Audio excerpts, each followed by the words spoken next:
नमस्कार दोस्तों, बहुत बहुत स्वागत है आपका। दोस्तों, इस वीडियो में हम भारतीय राष्ट्रीय आंदोलन से संबंधित महत्वपूर्ण तथ्यों को देखेंगे जो आपकी पीटी परीक्षा के लिए इम्पोर्टेंट हो सकते हैं। आपकी पीटी की परीक्षा में 5 टॉपिक दिए गए हैं। उन पांचों टॉपिक से जो महत्वपूर्ण विषय है जिनसे प्रश्न बन सकते हैं उनको हम देखते हैं। तो सबसे पहले है 1884 ईस्वी में एक सेवानिवृत्त अंग्रेज अधिकारी A.O. हुम जो थे के प्रयत्नों से एक संस्था इंडियन नेशनल यूनियन, ठीक है, तो इंडियन नेशनल यूनियन का स्थापना की गई थी। इस यूनियन में पूना में 1885 ईस्वी में एक राष्ट्र के विभिन्न प्रतिनिधियों के एक सम्मेलन आयोजित करने का निर्णय लिया गया था, लेकिन पूना में हैजा फैल गया तो उसी वर्ष ये सम्मेलन बम्बई में आयोजित किया गया था। तो गोकुल दास तेजपाल संस्कृत स्कूल बम्बई 28 दिसंबर 1885 में इंडियन नेशनल यूनियन का पहला अधिवेशन हुआ था। आप समझ गए होंगे बात यहाँ किसकी हो रही है, यहाँ बात हो रही है कांग्रेस की। इसी सम्मेलन में दादा भाई नौरोजी ने क्या किया था कि सुझाव पर संगठन का नाम बदलकर क्या कर दिया गया था, तो भारतीय राष्ट्रीय कांग्रेस कर दिया गया था। अब यहाँ पे प्रश्न कौन कौन से बन सकते हैं और पूर्व परीक्षा में प्रश्न पूछे भी गए हैं। पहला प्रश्न बन सकता है कि किसने जो है वो इंडियन नेशनल कांग्रेस की स्थापना की थी। तो पहला प्रश्न आपका हो गया A.O. हुम, ठीक है, एलन ऑक्टेवियन हुम। और दूसरा प्रश्न है कि ये स्थापना कब की गई थी, तो आप देख सकते हैं 28 दिसंबर 1885। तो ये आपका दूसरा प्रश्न बन गया। दूसरा जो है कि इंडियन नेशनल कांग्रेस का नाम किसने सुझाया था, इंडियन नेशनल कांग्रेस, तो ये हो गया आपका दादा भाई नौरोजी। ये आपका तीसरा प्रश्न बन गया। ठीक है, तो इसके बाद ये है कि ये बैठक हुई कहाँ थी, तो ये गोकुल दास तेजपाल संस्कृत विद्यालय जो था, स्कूल था, उसमें बम्बई में हुई थी। ठीक है, और पांचवा ये बन सकता है कि ये पहले कहाँ प्रस्तावित थी, पूना में प्रस्तावित थी, लेकिन बाद में कहाँ हुई, बम्बई में हुई। तो इस प्रकार से इसमें से 2 प्रश्न पूछे भी जा चुके हैं इस व्याख्या में से, जिसमें A.O. ह्यूम का पूछा गया है कि किसने स्थापना की गई थी, और दूसरा पूछा गया था प्रश्न कि इसका जो है कब हुई थी, तो 28 दिसंबर 1885 में कांग्रेस की स्थापना हुई थी। अगला देखते हैं, भारत का राष्ट्रगान जनगण मनगण है, इसके रचयिता कौन है, तो आप ध्यान रखिएगा इसके रचयिता हैं रविन्द्रनाथ टैगोर। जनगण मनगण जो था ये 27 दिसंबर 1911 को भारतीय राष्ट्रीय कांग्रेस के कलकत्ता अधिवेशन में गाया गया था। ठीक है, तो ये भी इम्पोर्टेंट, ये पूछा गया प्रश्न है कि कहाँ पे राष्ट्रीय गान जो है वो गाया गया था, राष्ट्रगान, तो सबसे पहले कलकत्ता अधिवेशन में गाया गया था 1911 ईस्वी में। इस गाने में 52 सेकंड लगते हैं। भारत में राष्ट्रगान को संविधान सभा द्वारा 24 जनवरी 1950 को ग्रहण किया गया था। तो ये भी प्रश्न पूछा जा सकता है कि कब जो है संविधान में राष्ट्रगान को सम्मिलित किया गया, तो 24 जनवरी 1950 को संविधान सभा द्वारा राष्ट्रगान को ग्रहण किया गया था। तो इसमें भी देखिए आप 2-3 प्रश्न बन गए, ये ध्यान रखना है। अगला है व्याख्या है कि 1916 ईस्वी का लखनऊ समझौता महत्वपूर्ण था क्योंकि इसके बाद कांग्रेस ने मुस्लिम लीग के साथ गठबंधन किया था। तो कांग्रेस और मुस्लिम लीग का जो गठबंधन हुआ था वो कब हुआ था, ये हुआ था 1916 में। एक प्रश्न ये बन सकता है। दूसरा प्रश्न है लखनऊ समझौता, ठीक है, तो कहाँ हुआ था, लखनऊ में हुआ था, लखनऊ समझौते के अंतर्गत। इस अधिवेशन की अध्यक्षता किसने की थी, अंबिका चरण मजूमदार ने की थी। तो ये नाम भी बहुत इंपॉर्टेंट, लखनऊ समझौता जो था वो किसके अध्यक्षता में हुआ था, अंबिका चरण मजूमदार की अध्यक्षता में हुआ था। अगला है कि इस अधिवेशन में कांग्रेस के नरम और गरम दल एक साथ आए थे, जिसके लिए तिलक और एनी बेसेंट ने प्रयास किए थे। तो यहाँ लखनऊ समझौते में 2 घटनाएं हुई थी। पहला तो हुआ था कि कांग्रेस और मुस्लिम लीग जो थी इनका जो है गठबंधन हुआ था। दूसरी घटना ये हुई थी जो नरम पंथी थे और जो गरम पंथी थे, ठीक है, नरम और गरम दल के लोग थे, इनका भी जो है लखनऊ समझौते में ही जो है समझौता हुआ था। और इसकी अध्यक्षता किसने की थी, अंबिका चरण मजूमदार ने। और ये कब हुआ था, 1916 में हुआ था। और नरम और गरम दल को एक करने के लिए किसने अपनी योगदान दिया था, तो एनी बेसेंट और तिलक की इसमें महत्वपूर्ण योगदान था।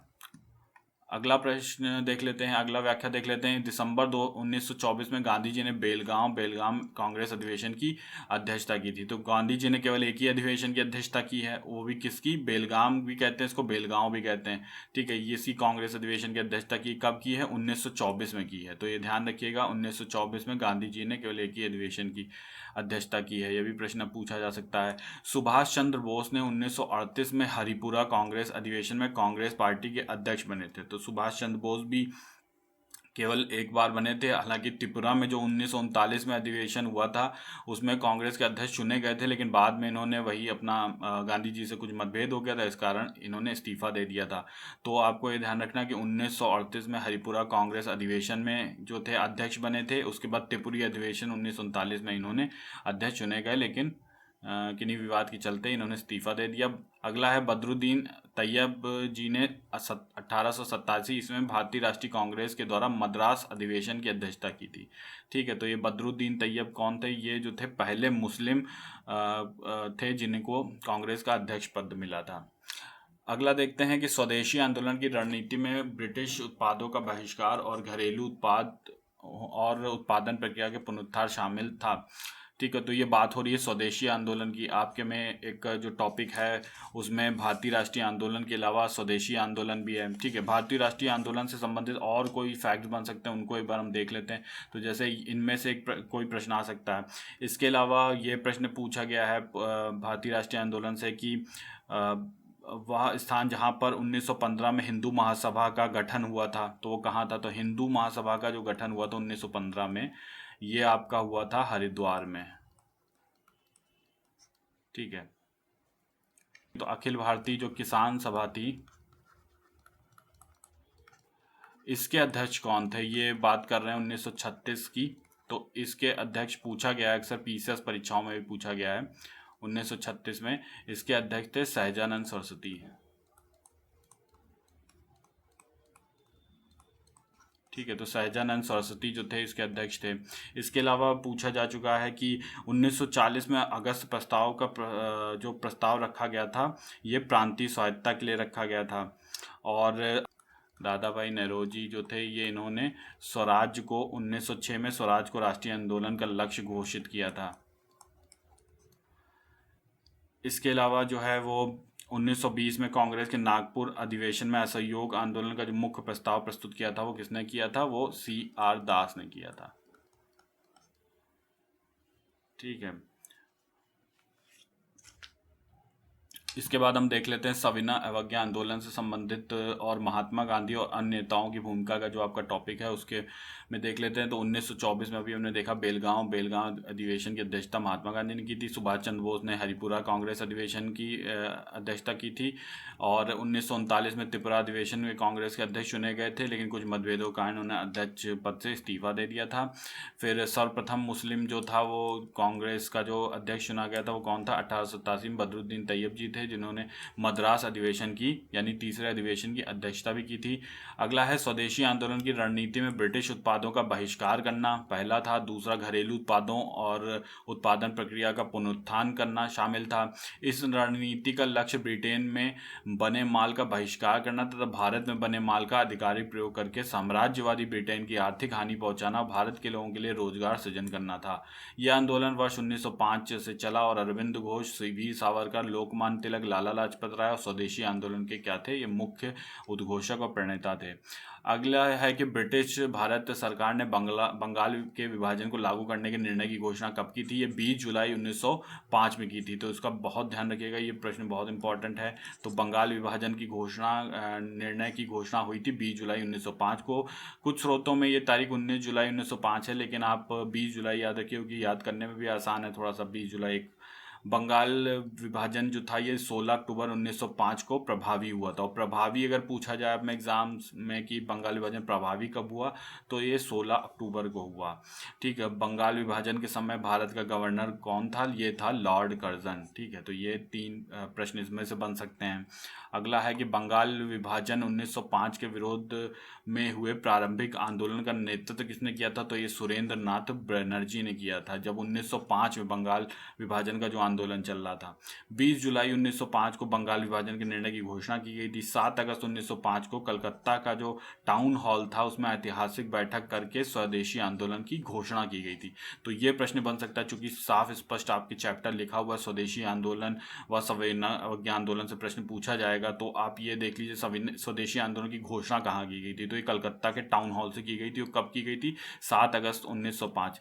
जिस प्रकार 20 जुलाई 1905 इंपॉर्टेंट है ये कि ये घोषणा बंगाल विभाजन की गई थी इस दिन। उसी प्रकार 7 अगस्त भी बहुत इंपॉर्टेंट है, क्योंकि इसी दिन जो है वो स्वदेशी आंदोलन की ऐतिहासिक बैठक हुई थी और स्वदेशी आंदोलन की घोषणा की गई थी कलकत्ता के टाउन हॉल में। अगला देखते हैं 16 अक्टूबर 1905 को फिर क्या हुआ, बंगाल विभाजन प्रभावी हुआ। इस दिन को पूरे बंगाल में शोक दिवस के रूप में मनाया गया। वर्ष 1911 में दिल्ली दरबार में बंगाल विभाजन को निरस्त करने की घोषणा की गई। तो ये भी बहुत इंपॉर्टेंट है कि पहला तो ये कि प्रभावी कब से हुआ था, 16 अक्टूबर 1905 से, और ये दिन शोक दिवस के रूप में मनाया गया। तो ये भी पूछा जा सकता है कि शोक दिवस के रूप में कौन सा दिन मनाया गया था बंगाल विभाजन के लिए, तो 16 अक्टूबर 1905 को, जिस दिन बंगाल विभाजन प्रभावी हुआ। खत्म कब हुआ बंगाल का विभाजन, तो 1911 के दिल्ली दरबार में बंगाल विभाजन को निरस्त कर दिया गया था। अगला हम देखते हैं, आगे बढ़ते हैं। गांधी जी ने दिसंबर 1904 में डरबन यानी दक्षिण अफ्रीका में फिनिक्स फार्म की स्थापना की थी। ये भी इम्पोर्टेंट है कि गांधी जी ने जो है उन डरबन और दक्षिण अफ्रीका में कौन से आश्रम की स्थापना की थी, तो फिनिक्स आश्रम की स्थापना की थी 1904 में।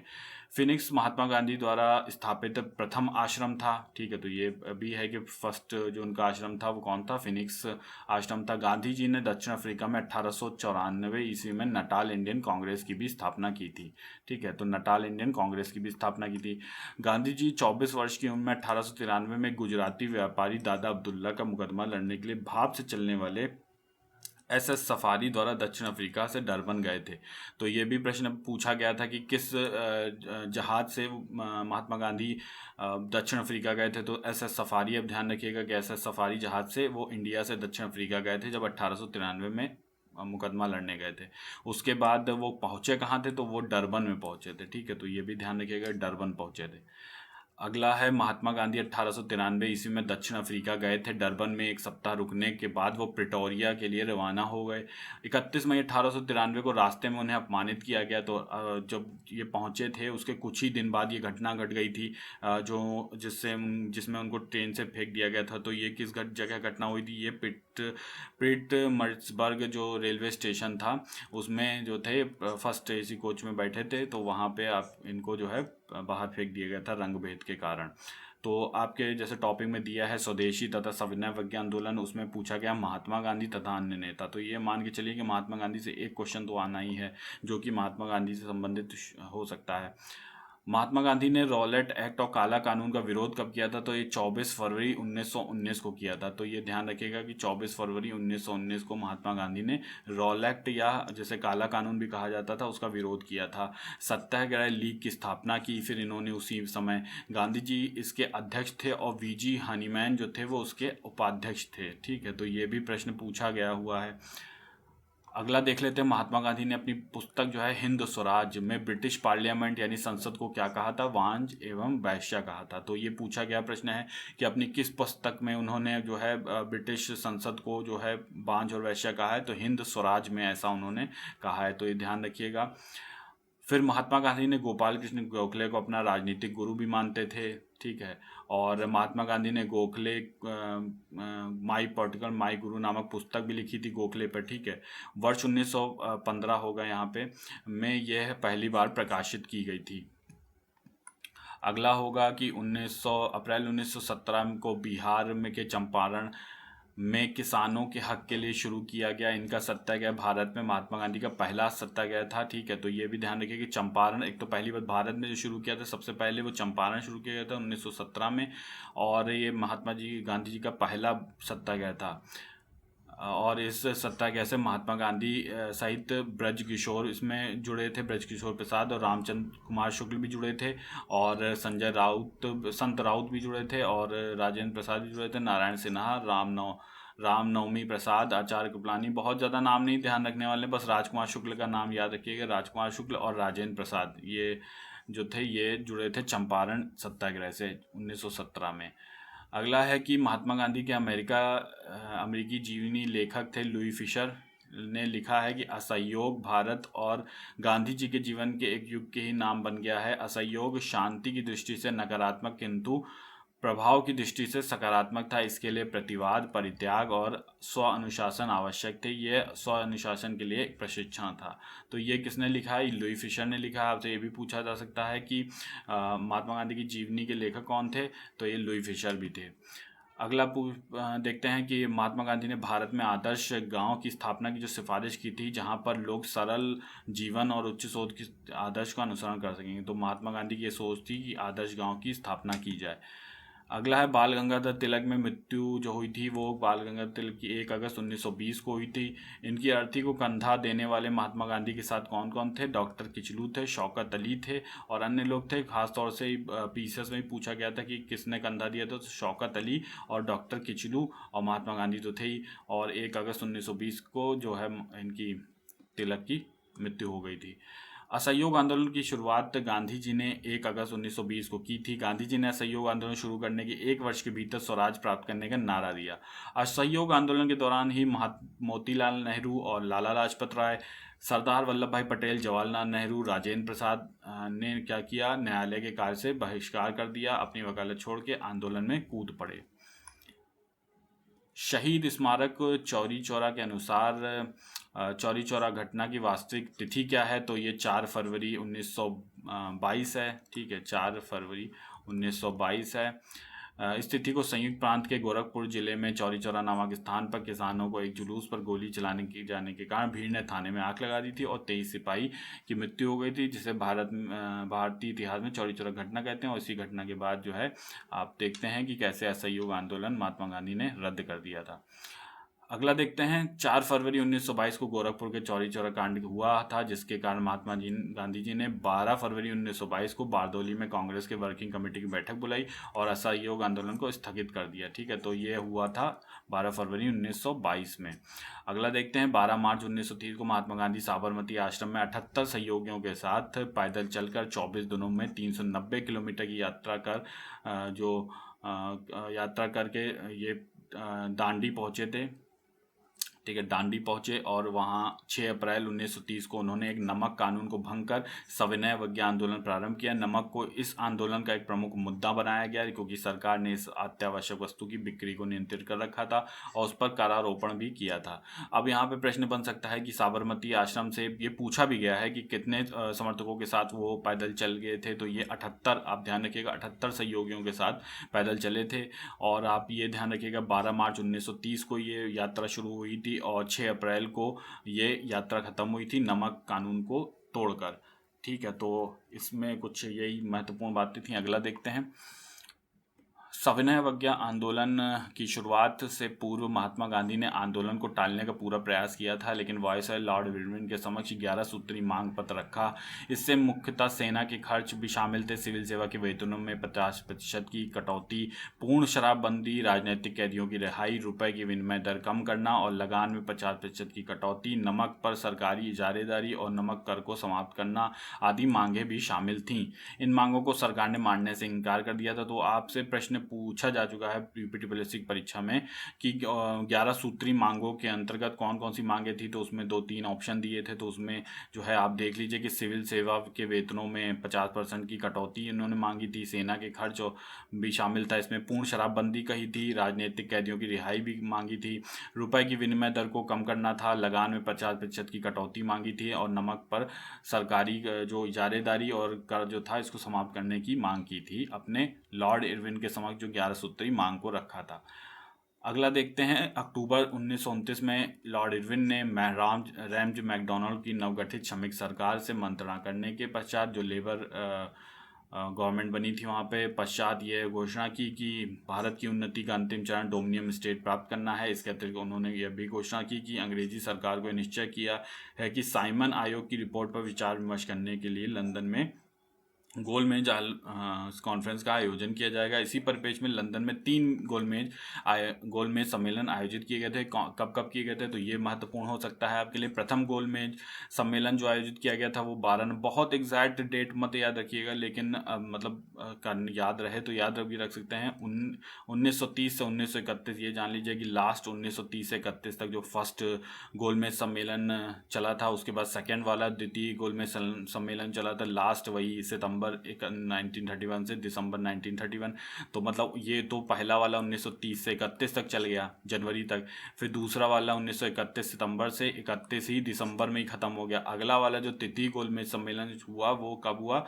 वो भी लास्ट में ही देखिए जाड़ों के टाइम पे हुआ, 1932 में से लेकर 1932 में ही ख़त्म हो गया दिसंबर में। तो देखिए 30 से 31 लास्ट में चला, 31 से 31 मतलब वही सितंबर से दिसंबर चला, और नवंबर से दिसंबर चला 1932। ठीक है, तो इस तरह 3 गोलमेज सम्मेलन हुए। अब तीनों गोलमेज सम्मेलन में तो कई बार पूछा गया प्रश्न है कि किसने भाग लिया था, तो डॉक्टर भीमराव अम्बेडकर थे, इन्होंने भाग लिया था तीनों गोलमेज सम्मेलन है। महात्मा गांधी ने कांग्रेस प्रतिनिधि रूप में जो केवल द्वितीय गोलमेज सम्मेलन में ही भाग लिया था। जो महात्मा गांधी जिस सेकंड वाले गोलमेज सम्मेलन में ही शामिल हुए थे। क्रांतिकाली आंदोलन उग्र राष्ट्रवाद का उदय, ये आपका भी प्रश्न पूछा गया, ये सॉरी टॉपिक है आपका, नेक्स्ट टॉपिक है भारतीय राष्ट्रीय आंदोलन में जो पूछा गया है। ठीक है, तो उसको देख लीजिए। उसमें देखते हैं कि कौन कौन से महत्वपूर्ण प्रश्न बन सकते हैं। वर्ष 1904 में वीडी सावरकर ने, यानी जिनका पूरा नाम था विनायक दामोदर सावरकर, द्वारा गोपनीय समिति के रूप में अभिनव भारत का गठन किया गया था। तो ये पूछा गया प्रश्न है, अभिनव भारत का गठन किसने किया था? तो विनायक दामोदर सावरकर ने किया था। डेट आप याद रख सकते हैं 1904 में। ठीक है, गोपनीय समिति के रूप में वीडी सावरकर एवं गणेश सावरकर द्वारा 1899 में नासिक महाराष्ट्र में एक मित्र मेला नामक संगठन की स्थापना की थी, जो बाद में अभिनव भारत बना था। ठीक है, तो एक ये भी ध्यान रख सकते हैं कि अभिनव भारत या मित्र मेला की स्थापना किसने की थी? तो नासिक महाराष्ट्र में वीडी सावरकर और गणेश सावरकर ने की थी। अगला देख लेते हैं, महाराष्ट्र के विनायक दामोदर सावरकर द्वारा स्थापित गुप्त समाज, जिसे मतलब ये मित्र मेला कहा जाता था, मित्र मेला की स्थापना 1899 में हुई थी। तो डेट भी पूछ सकता है, थोड़ा सा ध्यान रख सकते हैं कि 1904 में मित्र मेला अभिनव भारत में परिवर्तित हो गया था। ठीक है, हिंदुस्तान सोशलिस्ट रिपब्लिक एसोसिएशन, जिसे हम HSRA कहते हैं, इसमें 2 सदस्य थे, भगत सिंह और बटुकेश्वर दास को। इसके दो सदस्य थे, उनको 8 अप्रैल 1929 को केंद्रीय असेंबली में बम फेंकने के आरोप में गिरफ्तार किया गया था। बाद में कुल 16 क्रांतिकारियों के ऊपर लाहौर षड्यंत्र कांड के अंतर्गत मुकदमा चलाया गया, जिसके अंतर्गत 23 मार्च 1931 को भगत सिंह, राजगुरु और सुखदेव को फांसी दे दी गई थी। तो आप ध्यान रख सकते हैं कि डेट कौन सी थी जिस दिन फांसी दी गई थी, 23 मार्च 1931। ठीक है, और इसके बाद आप ध्यान रख सकते हैं कि HSRA के कौन से दो, तो बटुकेश्वर और भगत सिंह थे। अच्छा, जो फांसी दी गई थी लाहौर षड्यंत्र कांड के अंतर्गत दी गई थी। ठीक है, तो लाहौर षड्यंत्र कांड जो हुआ था उसके अंतर्गत ये फांसी दी गई। ठीक है, असेंबली में बम कब फेंका था? 8 अप्रैल 1929 को फेंका था।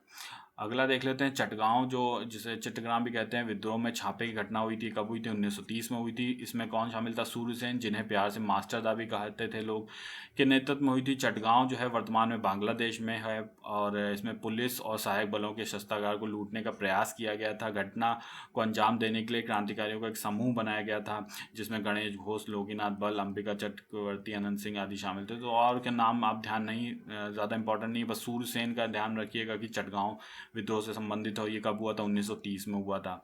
ठीक है, पूर्व निर्धारित योजना के अनुसार 18 अप्रैल 1930 को गणेश घोष की अगुवाई में 6 क्रांतिकारियों के समूह ने डंपारा स्थित पुलिस शस्त्रागार पर कब्जा कर लिया था। दूसरी ओर लोकीनाथ बल के नेतृत्व में 10 युवा क्रांतिकारियों ने सैन्य के शस्त्रागार पर कब्जा कर लिया था। तो महत्वपूर्ण बस ये है कि सूरसेन चटगांव संबंधित है, बहुत ज़्यादा याद रखना है, तो आप गणेश घोष का भी नाम याद रख सकते हैं। अगला देख लेते हैं कि खुदीराम बोस का जन्म बंगाल के मिदनापुर जिले के हबीबपुर गांव में हुआ था। बंगाल विभाजन के पश्चात अपनी छोटी सी उम्र में ही वो रिवोल्यूशनरी पार्टी का सदस्य बनकर स्वतंत्रता आंदोलन में कूद पड़े। कौन? खुदीराम बोस। फिर हुआ क्या था, उस समय बंगाल प्रेसिडेंसी का मजिस्ट्रेट था किंग्सफोर्ड, जो क्रांतिकारियों के साथ बहुत सख्ती से पेश आता था। अतः क्रांतिकारियों ने किंग्सफोर्ड को मारने की योजना बनाई। इस काम के लिए प्रफुल्ल चाकी और खुदीराम बोस को चुना गया। तो ये 2 लोग चुने गए।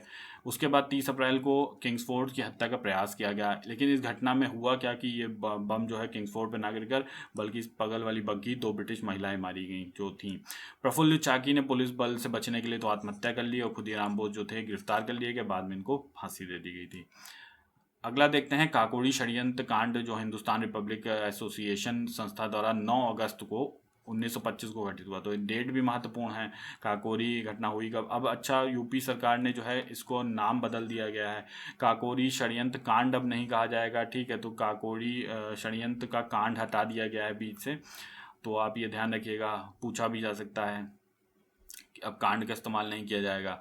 9 अगस्त 1925 को यह घटना हुई। इसके तहत लखनऊ के निकट काकोरी में 8 डाउन ट्रेन जो सहारनपुर से लखनऊ जा रही थी को क्रांतिकारियों द्वारा लूटा गया था, जिसके परिणाम स्वरूप राम प्रसाद बिस्मिल और अशफाक उल्ला खां और रोशन लाल और राजेंद्र लहड़ी को फांसी दे दी गई थी। तो आप इसमें जो है ये ध्यान रख सकते हैं कि एक तो घटना 9 अगस्त 1925 को घटित हुई। दूसरा है कि 8 डाउन ट्रेन जो सहारनपुर से लखनऊ जा रही थी। तीसरी बात यह है कि इसमें जुड़े कौन कौन थे, तो राम प्रसाद बिस्मिल थे, अशफाक उल्ला खां थे, रोशन लाल थे और राजेंद्र लहड़ी थे। ठीक है, तो इसमें कई लोग शामिल थे। अब हम देख लेते हैं आगे। गदर आंदोलन के नेता लाला हरदयाल थे। गदर पार्टी की स्थापना लाला हरदयाल के नेतृत्व में कहाँ हुई थी? सैन फ्रांसिस्को, अमेरिका में हुई थी।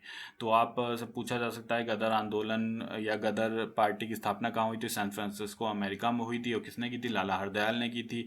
इसके संस्थापक कौन थे? इसके संस्थापक थे सोहन सिंह भाकना।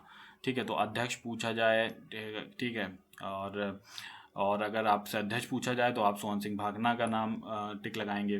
गदर आंदोलन की भावी राजनीति में 3 घटनाओं को बहुत प्रभावित किया था। जैसे लाला हरदयाल की गिरफ्तारी हुई, कामागाटू मारू प्रकरण हुआ, प्रथम विश्व युद्ध का आरंभ हुआ। तो ये गदर आंदोलन पर इसका विशेष प्रभाव पड़ा। अगला है हिंदुस्तान सोशलिस्ट रिपब्लिक एसोसिएशन के एकमात्र सदस्य जो चंद्रशेखर आज़ाद थे, काकोरी षड्यंत्र केस में पुलिस को चकमा दे रहे थे। लाहौर षड्यंत्र केस से भी बच निकले थे, लेकिन 27 फरवरी 1931 को ये इलाहाबाद, जो कि प्रयागराज कहा जाता है, अल्फ्रेड पार्क में पुलिस द्वारा घिरे जाने पर उनको इन्होंने क्या किया? खुद को गोली मार दी गई। अभी भी आप देख सकते हैं वो बंदूक जो है इलाहाबाद संग्रहालय में रखी हुई है। और ये क्या थे ये, अब इसमें जो है महत्वपूर्ण ये है कि 27 फरवरी का डेट याद रखना चाहें, कोई भरोसा नहीं हो सकता, स्पेसिफिक डेट पूछ ले या घटनाक्रम पूछ लेते हैं कि क्रम से कौन से घटनाक्रम हुए। तो उस हिसाब से आप देख सकते हैं कि भगत सिंह के पहले फांसी दिए जाने से पहले ही जो है चंद्रशेखर आज़ाद ने की ये घटना हो गई थी। गोपाल कृष्ण गोखले भारत के ब्रिटिश साम्राज्य के खिलाफ संघर्ष करने वाले भारतीय स्वतंत्रता आंदोलन के नरमपंथी नेताओं, समाज सुधारकों में से एक थे। तो कौन थे? गोपाल कृष्ण गोखले। जबकि चंद्रशेखर आजाद, सूर्यसेन, भगत सिंह राष्ट्रीय आंदोलन के क्रांतिकारी नेता है। तो ये पूछा गया था प्रश्न कि नरमपंथी नेता निम्न में से कौन है, उसमें ऑप्शन दिए गए थे। तो उसमें आप देखिएगा गोपाल कृष्ण गोखले जो है एक नरमपंथी नेता थे। और इकबाल जिंदाबाद के नारे को लोकप्रिय किसने बनाया था? ये भगत सिंह ने बनाया था, जब इनको जो है फांसी के लिए जो है कहा जा रहा था, मतलब ले जाया जा रहा था। तो ऐसा है कि ये हिंदुस्तान सोशलिस्ट रिपब्लिक एसोसिएशन के सदस्य भी थे, ठीक है, HSRA के। और भगत सिंह और बटुकेश्वर दत्त को अप्रैल 1929 में केंद्रीय विधानसभा में बम फेंका था, जिससे इन्हें लाहौर षड्यंत्र कांड के तहत 23 मार्च 1931 को फांसी दे दी गई थी। इनकलाब जिंदाबाद की रचना किसने की थी? ये पूछा गया प्रश्न है। तो ये की थी हजरत मोहानी ने की थी रचना। तो ये ध्यान रखिएगा, लोकप्रिय भगत सिंह ने बनाया था। भारत के भीतर और बाहर दोनों में क्रांतिकारी की सक्रिय भूमिका निभाने वाले एकमात्र भारतीय राजकुमार राजा महेंद्र प्रताप थे। उनका जन्म उत्तर प्रदेश में हुआ था। वे एक क्रांतिकारी और समाज सुधारक भी थे। अगला पूछा गया था कि राम प्रसाद बिस्मिल जो है वो किससे संबंधित है? तो आप ध्यान रखिए काकोरी षड्यंत्र मामला जो है इससे संबंधित है। फिर सूर्यसेन पूछा गया है किससे संबंधित है? तो अभी हमने बताया था चटगांव में जो शस्त्रागार में जो छापा पड़ा था।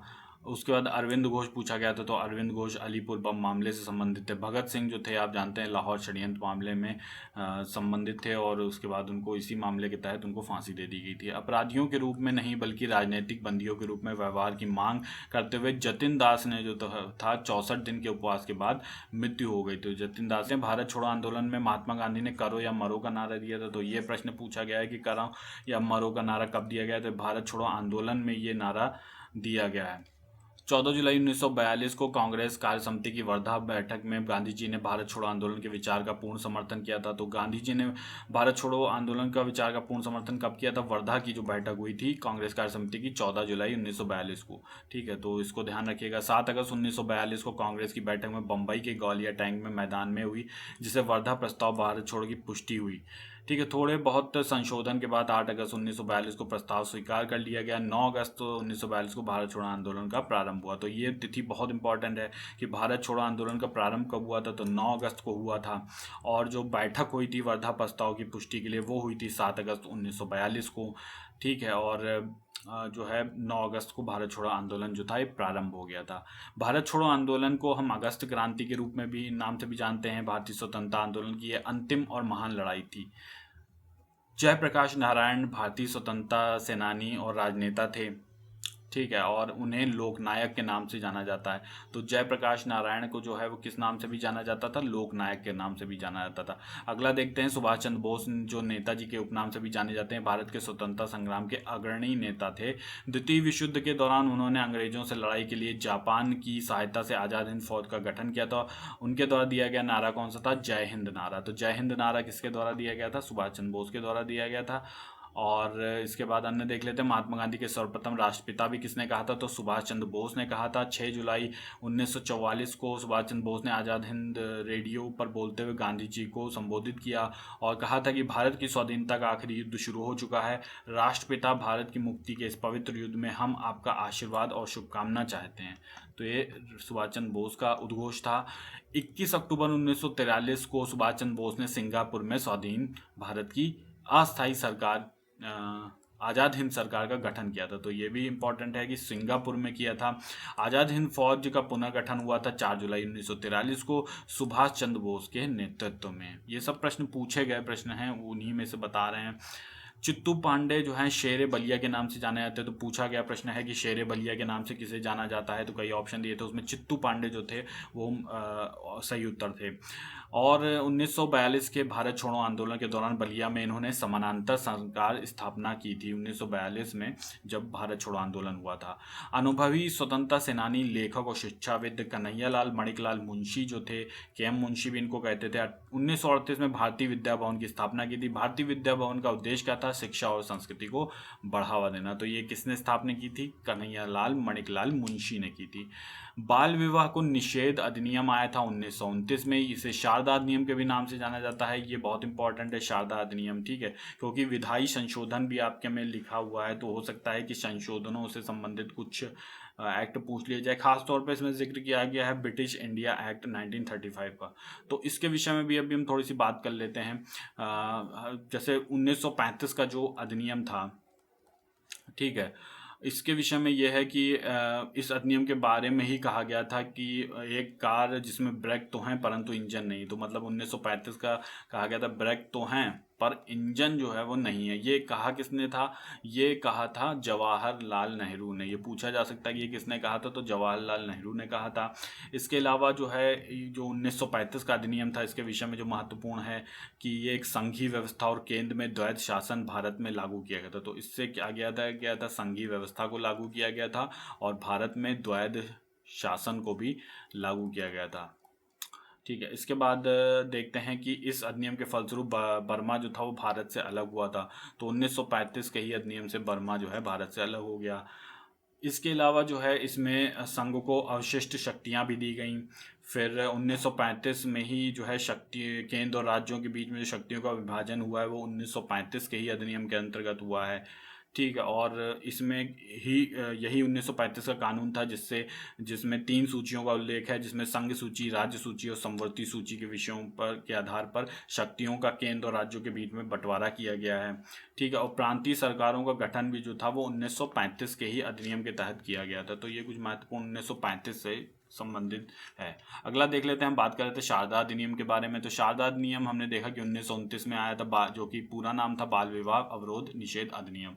हरविलास शारदा के प्रयास से बाल विवाह निषेध कानून बना था, जिसमें लड़कों के विवाह की उम्र कितनी थी? 18 वर्ष थी और लड़कियों की थी 14 वर्ष निर्धारित की गई थी। यह अधिनियम जो था लॉर्ड इरविन के कार्यकाल में पारित हुआ था। ठीक है, तो महत्वपूर्ण क्या है कि महत्वपूर्ण यह है कि एक तो कब आया था? तो 1929 में आया था शारदा अधिनियम। दूसरा यह है कि किसके कार्यकाल में आया था, ये अधिनियम किसने पारित करवाया था?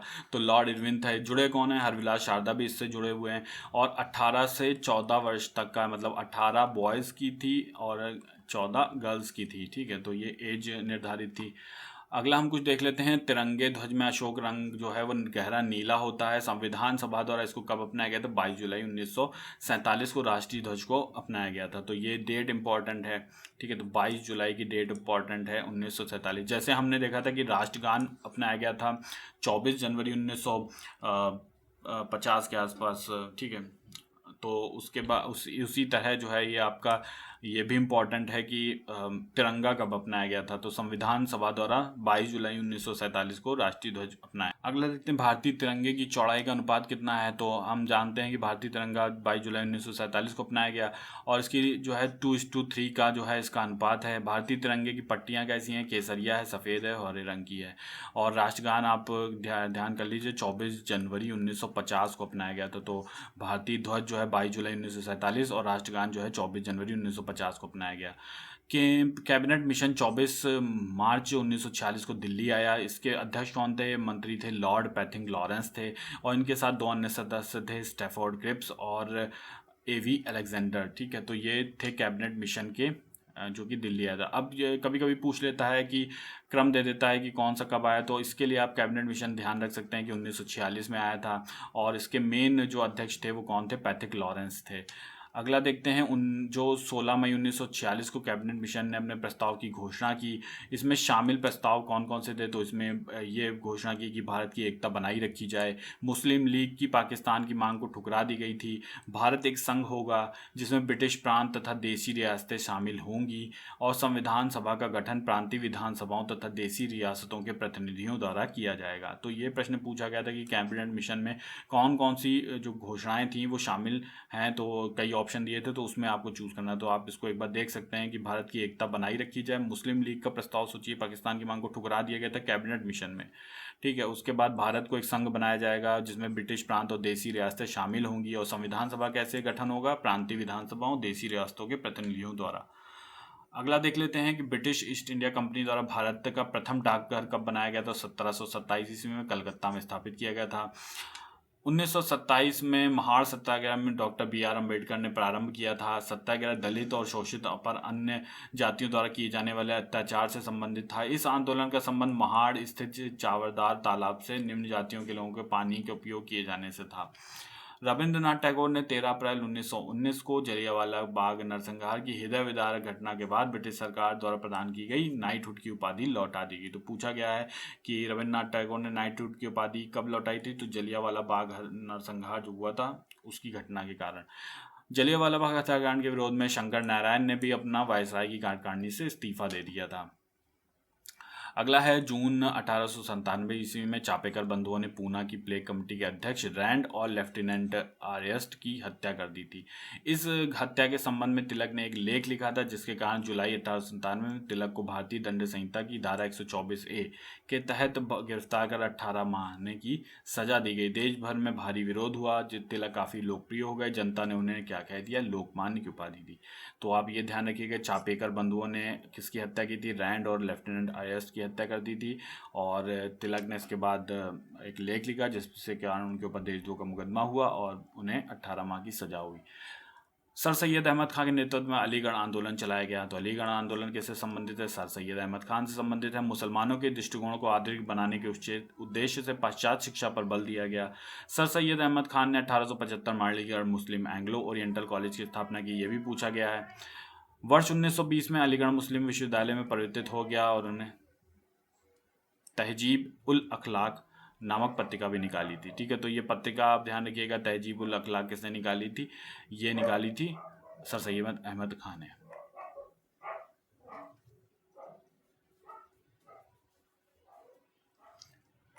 22 से 23 मार्च 1940 को मुस्लिम लीग के लाहौर अधिवेशन में पहली बार पृथक पाकिस्तान राज्य के निर्माण का प्रस्ताव पारित किया गया। पाकिस्तान शब्द के जन्मदाता कौन थे, चौधरी रहमत अली थे।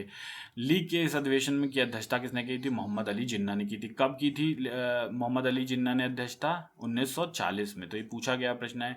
1940 के लाहौर अधिवेशन की अध्यक्षता, मुस्लिम लीग के लाहौर अधिवेशन की अध्यक्षता किसने की थी, मोहम्मद अली जिन्ना ने की थी। पाकिस्तान शब्द किसने दिया था, ये रहमत अली ने दिया था। ठीक है, तो ये ध्यान रखिएगा। ब्रिटिश प्रधानमंत्री जेम्स मैकडॉनल्ड्स ने 16 अगस्त 1932 को विभिन्न संप्रदायों के प्रतिनिधित्व के विषय पर एक पंचार्ट जारी किया जिसे सांप्रदायिक पंचार्ट कम्युनल अवार्ड कहा गया। इस पंचार्ट में पृथक निर्वाचन पद्धति को न केवल मुसलमानों के लिए जारी किया गया बल्कि इसमें दलित वर्गों को भी लागू किया गया। तो ये कब हुआ था, ये 1932 में हुआ था। कौन सा, कम्युनल अवार्ड, जिसे हम सांप्रदायिक पंचार्ट भी कहते हैं। और ये किसके द्वारा जारी किया गया था, ये प्रधानमंत्री जेम्स रेक्स मैकडॉनल्ड्स के द्वारा जारी किया गया था। दिसंबर 1911 में एक दिल्ली दरबार आयोजित किया गया था। ठीक है, दिल्ली का दरबार आयोजित किया था जिसे भारत की राजधानी क्या बना दी गई थी, दिल्ली को बना दिया गया था। यह निर्णय 1912 में प्रभावी हुआ था। दिल्ली 1912 में भारत की राजधानी बनी। बाल गंगाधर तिलक भारत के महान राष्ट्रवादी शिक्षक, समाज सुधारक, वकील, स्वतंत्रता संग्राम सेनानी थे और पूना में होम रूल आंदोलन की स्थापना भी इन्होंने ही की थी।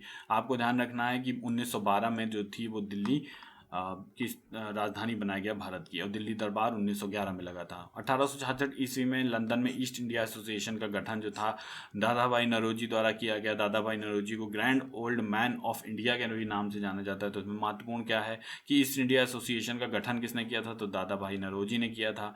और कहाँ किया था, तो ये लंदन में किया था। और कब किया था, 1866 में किया था। और इनको क्या नाम दिया था, grand old man of India के नाम से भी जाना जाता है। 1886 में कलकत्ता में, 1886 कलकत्ता, 1893 ईस्वी लाहौर और 1906 कलकत्ता अधिवेशन में भारतीय राष्ट्रीय कांग्रेस के अध्यक्ष भी चुने गए थे। तो ये प्रश्न पूछा गया है कि दादा भाई नौरोजी जो थे वो कितनी बार अध्यक्ष रहे कांग्रेस के, तो ये ध्यान रखिएगा 3 बार रहे। कब कब रहे, 1886 में रहे, 1893 में रहे और 1906 में रहे। तो 3 बार रहे, एक बार कलकत्ता में, फिर लाहौर में, फिर कलकत्ता में।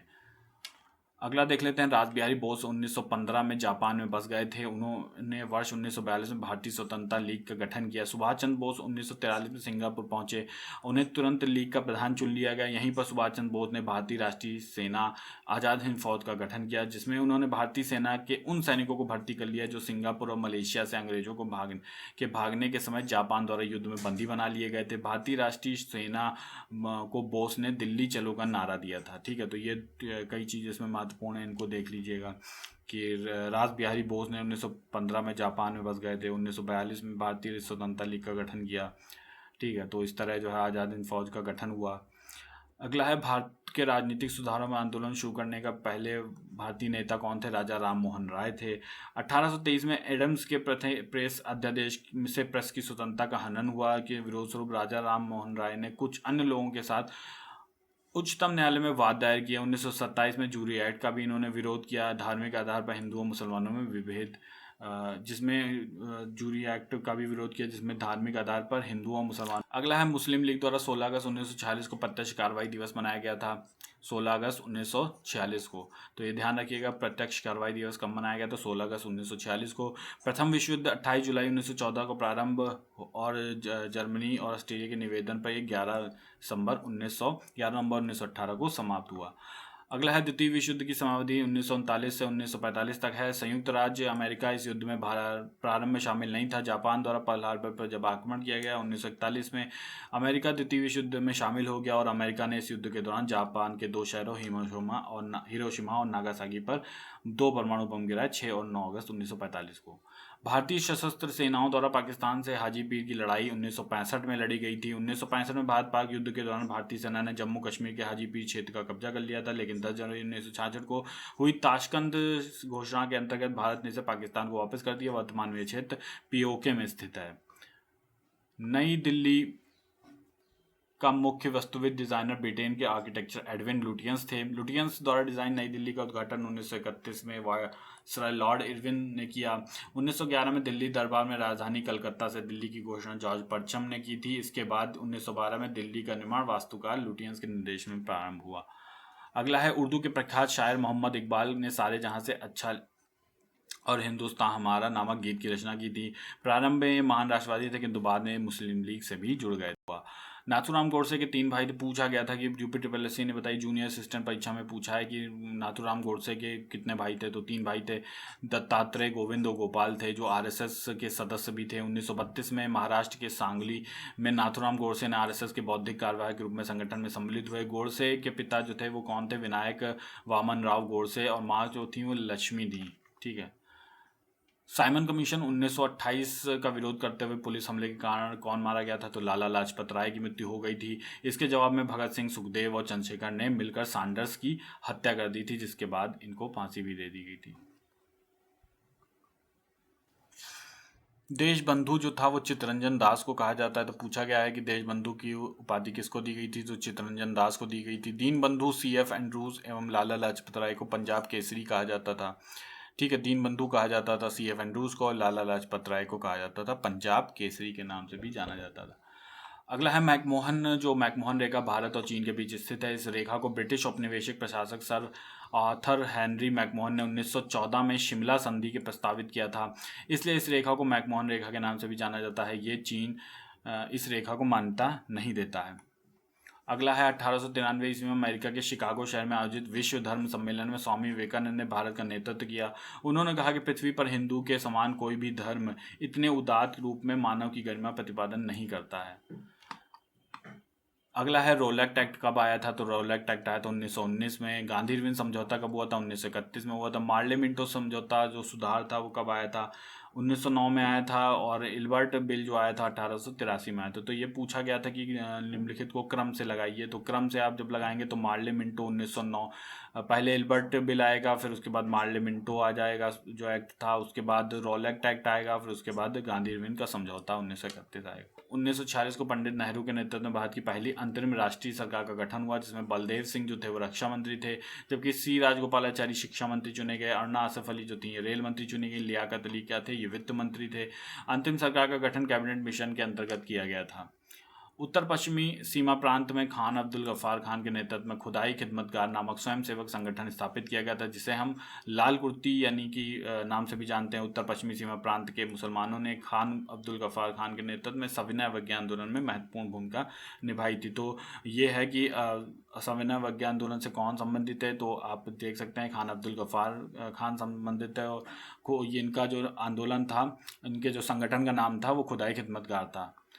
सूरत के गुजरात के बारदोली तालुके में वर्ष 1928 में किसानों द्वारा लगान ना अदायगी का आंदोलन चलाया गया। बम्बई सरकार द्वारा लगान में 30% की वृद्धि कर देने के बाद मेहता मंदुआ ने लगान अदायगी रोक नामक सत्याग्रह का नेतृत्व गांधी जी वल्लभ भाई पटेल को प्रदान किया।